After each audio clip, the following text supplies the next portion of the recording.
I give you a confidence interval. Okay, I need you to focus on this so you can figure it out. I give you a confidence interval, and I want you to find the mean and the margin of error.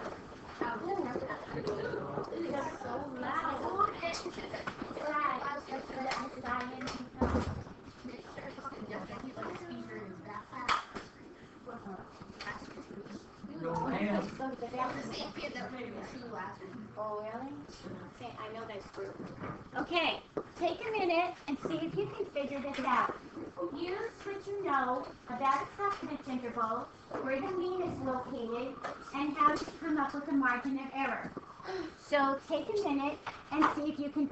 So now, I have a confidence interval. Where is my mean located? In the middle. In the middle.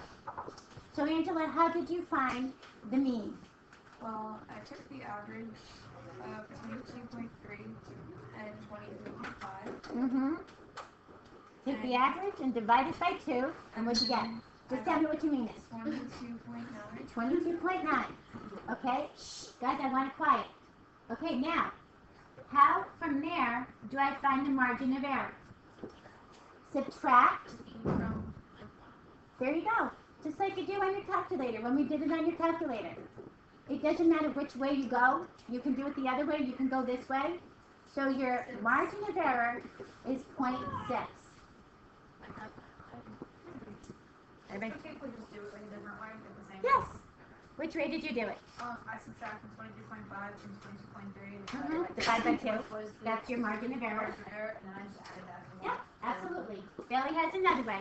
She subtracted these 2, and she got the difference between here, which is 2 margin of errors. So she took that and divided it in half and got 0.6.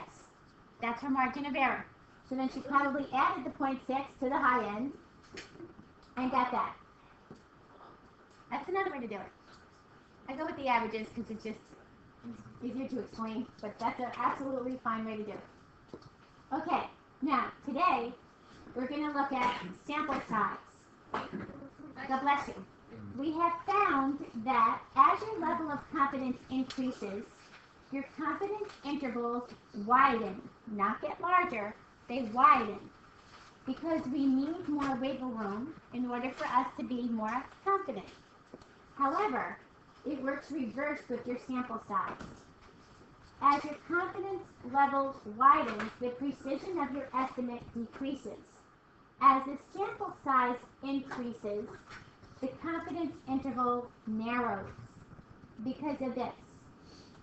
If I take only 20 in a sample that I'm representing the whole country in, let's say I'm representing the age of all high school seniors, and I take only 20 students out of the whole country, I might get all the oldest kids, I might get all the youngest kids in one sample. So therefore, got to give me a little bit more space in here. A little bit more space as my plus or minus, because maybe my sample's not that great. If I sample 200 kids from that population, even though everything's always random, I have a better chance of getting old, young, middles in there. So therefore, I'm a little bit more exact. I don't need to have as much margin of error anymore, because it makes sense that I'm a little closer now. It's more precise with this. That's what they talk about, precision. So let's take a look at how we find your sample size. Not always do they give us a sample and have us do what we're doing. Most of the times, you need to come up with, how many should I put in my sample? Now, this formula that they show you comes from your margin of error formula.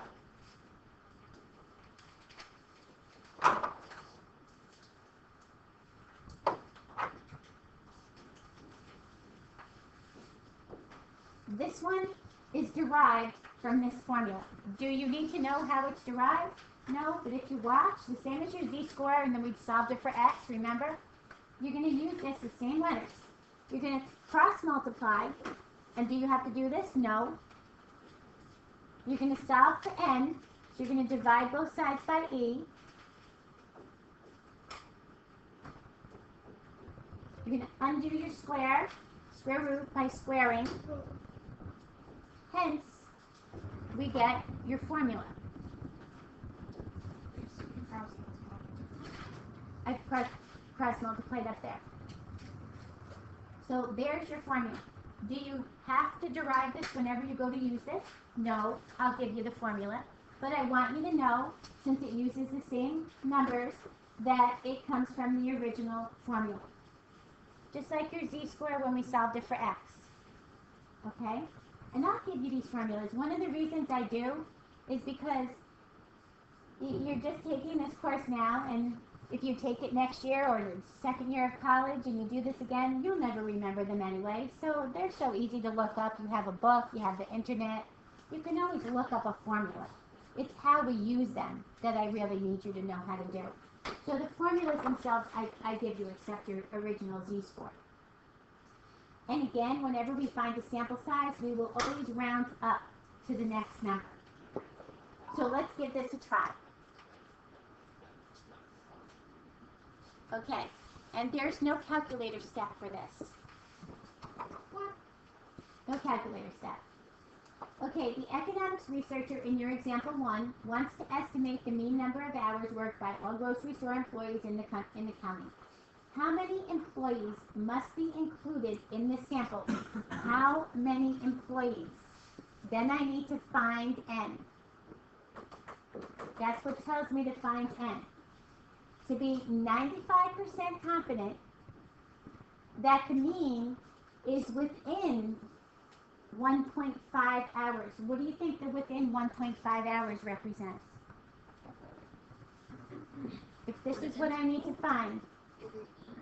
Ah, it is E. Good. It is E. This is your margin of error. Good. This is within, plus or minus, of the population mean. So now, from example 1, they did tell us that the population standard deviation was 7.9. They gave that to us. So all we need to do is plug everything in. Wait, you said 7.9. Yeah, they gave that to us from the very beginning. We've been using that like over and over. I just have to keep pulling in the standard deviation.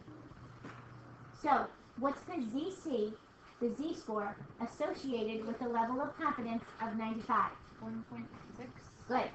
So we're going to put 1.96 times 7.9 over 1.5, and everything gets squared. Now, it looks bad, put in your calculator, parentheses, 1.96 times 7.9, divide by 1.5, close it, square it.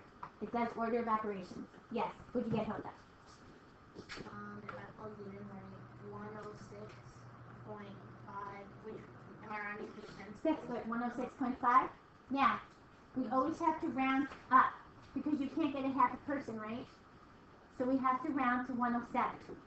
If you had 106.1, and you rounded to 106, you never hit the 106.1. That's the minimum needed for 1/10 of a person. We always have to round up. We would still round this to 107.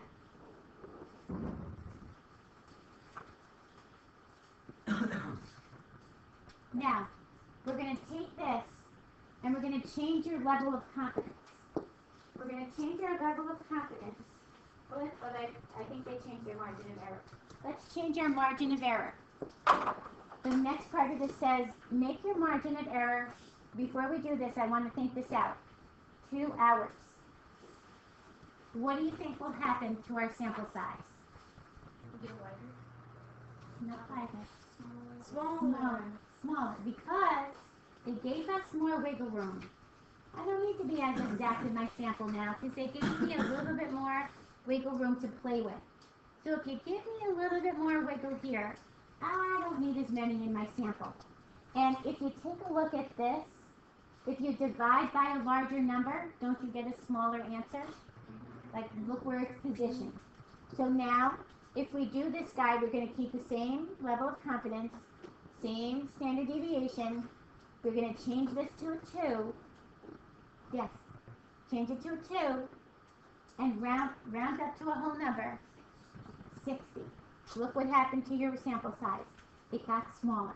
It gave me a little more room to play with, so therefore, I don't have to be as exact in my sample. I can have a little less in my sample.